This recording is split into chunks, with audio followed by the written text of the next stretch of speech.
नमस्कार दोस्तों, L education YouTube channel में आपका स्वागत है। देश के किसी भी राज्य में शिक्षक वैकेंसी आती है या फिर टेट सी टेट बीएड से जुड़ी न्यूज़ होती है, हम आपके लिए सबसे पहले वीडियो लेकर आते हैं। आपका अपना चैनल है, आप सब्सक्राइब करके बेल आइकन को जरूर दबाएं।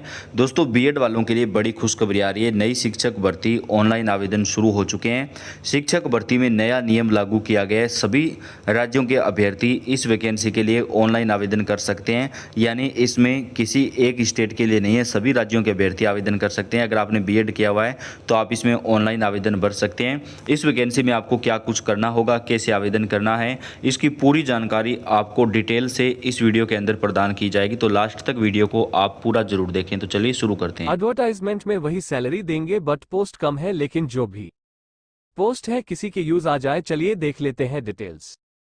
आगे तो यह इनका इंफ्रास्ट्रक्चर है, आप जैसे स्क्रीन पर भी देख पाएंगे एचएल न्यू पब्लिक स्कूल, और यहीं से वैकेंसी है। चलिए देख लेते हैं। वैकेंसी सिर्फ एक पेज के, कोई एप्लीकेशन फॉर्म वगैरह ऐसा कुछ भी नहीं है। तो यहां पर आप देखेंगे टीजीटी के लिए 45 ईयर्स अपर एज लिमिट है, मतलब 45 ईयर्स तक के कैंडिडेट अप्लाई कर सकते हैं। एंड पीआरटी के लिए 45 ईयर्स, टीजीटी के लिए सैलरी 44,900 मेंशन किया हुआ है। एंड पीआरटी के लिए 35,400 पर मंथ कंसोलिडेटेड रिम्यूनरेट है। 1 एकेडमिक ईयर के लिए जॉब रहेगी, 1 साल के लिए। जैसे अभी आप कंपटीशन की तैयारी कर रहे हैं, अभी तो सारी की सारी भर्तियां जैसे बिहार में भी देखेंगे, यूपी में भी अगर आएंगी तो सारी की सारी भर्तियां तो कोर्ट केस में अटकी पड़ी कहीं से। कोई नई गवर्नमेंट वैकेंसी तो परमानेंट आती नहीं है। तो ऐसे में जो भी आ रही है, अगर आप कंपटीशन की तैयारी करें, साथ में आप कुछ अर्न करना चाहते हैं, कुछ एंगेजमेंट चाहते हैं, जॉब एंगेजमेंट, तो उसके लिए ठीक है। HAL new public school central township में है और यह बेंगलो में है, जवाहर नगर बेंगलो।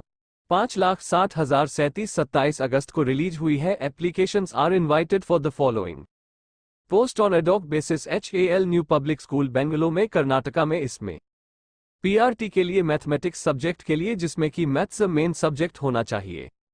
मैथ्स आपने ग्रेजुएशन में मेन सब्जेक्ट में पढ़ा हो, 3 साल पढ़ा हो। एंड बीएड होना चाहिए, बीएड में भी आपका मैथ्स होना चाहिए। सीटेट टेट की कोई जरूरत नहीं है। एंड काउंसलर की एक पोस्ट है, काउंसलर टीजीटी के लिए, जिसमें कि सिर्फ ग्रेजुएशन या पोस्ट ग्रेजुएशन, अगर आपने साइकोलॉजी से एमए इन साइकोलॉजी किया है, या ग्रेजुएशन भी साइकोलॉजी में, सिर्फ इतना ही मांग रहे हैं, कोई एक्सपीरियंस भी नहीं मांग रहे हैं। 2 ही पोस्ट है, लेकिन क्योंकि सैलरी मेंशन की हुई थी, एचएएल की वैकेंसी है, तो मैंने सोचा साउथ की वैकेंसीज कवर भी ज्यादा नहीं हो पाती है। 1 एकेडमिक ईयर के लिए रहेगा, उसके बाद नेक्स्ट ईयर वो क्या कह रहे हैं कि नेक्स्ट ईयर के लिए वो एक्सटेंड कर सकते। The period can be extended, तो वो एक्सटेंड होता है। कॉन्ट्रैक्ट की वैकेंसीज में तो वो रोज डेली तो हर 6 महीने पर कहां से नए टीचर्स भी लाएंगे, तो एक्सटेंशन होती रहती है। अब इसमें जो है, और एक पॉइंट जो लिखा है वो भी देखना है आपको, फ्रेशर कैन अप्लाई। तो ये तो हो गया eligibility, subject, post, job location. अब रिक्रूटमेंट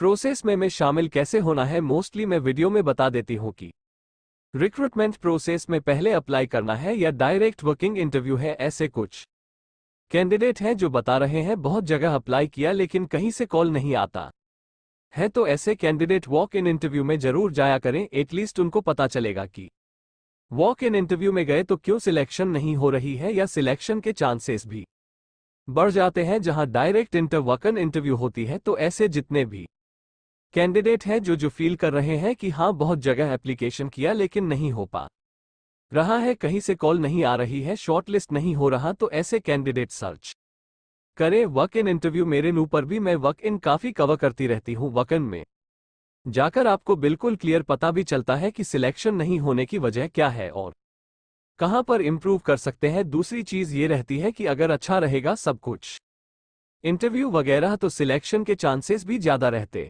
हैं। तो वर्क इन प्रेफर करें जिनकी शॉर्ट लिस्टिंग बहुत वक्त से नहीं हुई है कहीं पर। Candidates meeting eligibility criteria shall attend walk in selection. तो ये जो बेंगलो वाली एचएल वाली वैकेंसी है, इसमें वॉक इन जाना है डायरेक्ट। आपको डायरेक्ट वॉक इन जाना है। कहां पे जाना है, कब जाना है? 8 सितंबर 2024 संडे। पहले तो मैंने आपको क्वालिफिकेशन बता दिया, एलिजिबिलिटी क्राइटेरिया बता दिया, एज क्राइटेरिया बता दिया, आपका सब्जेक्ट है और आप इंटरेस्टेड है, जॉब लोकेशन भी बताया। तो अब अगर सारी चीजें सूटेबल है आपके लिए तो 8 सितंबर 2024 8 सितंबर 20,224 संडे को आप 10 बजे रिपोर्ट करेंगे। HAL new public school HAL central township में है यह मराठाली post Bangalore 37 while attending for selection candidate are required to produce copies of certificate in support of educational qualification 10 onward।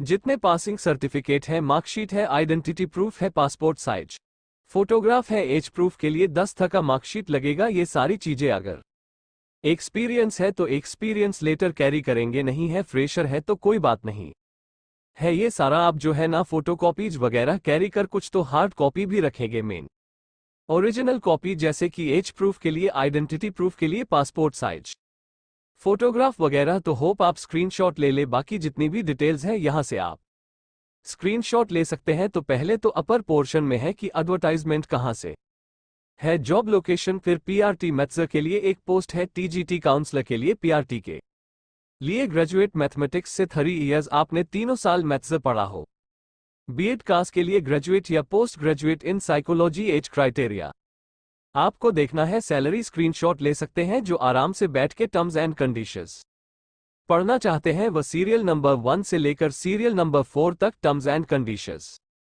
पढ़ना पड़े आराम से। 50 पर या अबब मार्क्स मांग रहे हैं ग्रेजुएशन में, और बीएड में भी 50 पर से अबब 50 पर मिनिमम होना चाहिए, ग्रेजुएशन में भी और बीएड में भी। साइकोलॉजी वाले में तो सिर्फ ग्रेजुएशन के बेसिस पर आप जा सकते हैं, तो ग्रेजुएशन या पोस्ट ग्रेजुएशन कहीं पर भी आपको 50 पर या अबब है तो आप जा सकते हैं। तो ये एक मेन चीज है। फिर यह सीरियल नंबर 1 में क्या लिखा है, एडॉक बेसिस पर है, 1 एकेडमिक ईयर के लिए रहेगा। सीरियल नंबर 2 में लिखा है फ्रेशर अप्लाई कर सकते हैं, लेकिन अगर एक्सपीरियंस वाले कैंडिडेट आएंगे तो ऑफकोर्स उनको वह प्रेफरेंस देंगे। सीरियल नंबर 3 में क्या लिखा है, वॉक इन इंटरव्यू का टाइम, सीरियल न कहां पर जाना है, कितने बजे जाना है, क्या कैरी करना है। सीरियल नंबर 4 में लिखा है कि अगर उनको लगेगा कि हाँ कैंसिल करना है तो किसी भी वक्त कैंसिल भी कर सकते हैं 8 सितंबर को। तो है ही the organisation reserve the right to shortlist the candidate to be called for demo and interview depending. अब अगर आप वकन जा रहे हैं तो एक डेमो आप रेडी रखें, कोई भी 5 मिनट से लेकर 20 मिनट तक का डेमो क्लास आपका रेडी रहना चाहिए। एंड इंटरव्यू तो ऑफकोर्स आपका सब्जेक्ट हो गया, थोड़ा इंग्लिश हो गया, करंट अफेयर हो गया, थोड़ा आपका पर्सनल आपके बारे में introduction, self introduction, weakness, strength और हॉबीज, क्यों इंटरेस्टेड है जॉब में, यहाँ पे जॉब में क्यों इंटरेस्ट, सारी चीजें आप रेडी रखें। और यह जो है ना HAL में डायरेक्ट आपको HAL का मेंबर नहीं बनाया जाएगा। HAL एक बड़ी ऑर्गेनाइजेशन, आप भी जानते हैं HAL का स्कूल है, वहां पर आप मेंबर बनेंगे। तो ये इन्होंने क्लियर किया है कि भाई HAL एक तो बड़ी ऑर्गेनाइजेशन है ना, हिंदुस्तान एयर, उसमें डायरेक्ट आपको एम्प्लॉय नहीं बनाएंगे, ना उनकी एम्प्लॉयज आप नहीं होंगे, उसके स्कूल के एम्प्लॉय आप होंगे। तो यह चीज क्लियर होनी चाहिए। तो बाकी सब डिटेल मैंने आपको बता दिया, स्कूल का जो इंफ्रास्ट्रक्चर है वो भी मैंने आपको दिखा दिया है। कुछ सब्सक्राइबर या व्यूवर्स नए हैं जो मेरे चैनल पर, उनके लिए यह इंफॉर्मेशन की एक मैं साउथ, नॉर्थ, नॉर्थ ईस्ट सभी जगह की वैकेंसीज कवर करने की कोशिश करती हूँ, स्कूल, कॉलेज, प्राइवेट और प्राइवेट सेक्टर।